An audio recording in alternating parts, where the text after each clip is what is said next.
Ayaw pinakangaong. Karga na ta guys, ug kalabasa guys. Ayan. Naka-harvest na gyud ang batanon.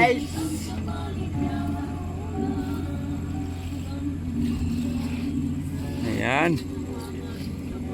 Ikapoy ang batanon og rili. Kan sa uma. Yan ang harvest na to guys sa kalabasa guys. Nagpili lang mi og pwede na maibaligya kay wala na isulod ang tindahan.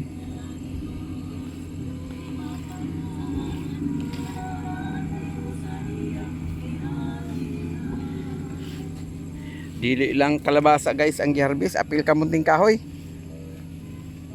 Kamunting kahoy. Kahoy, kamuti. Ayan guys, daghan kay kamunting kahoy. Harvest po taog lakatan.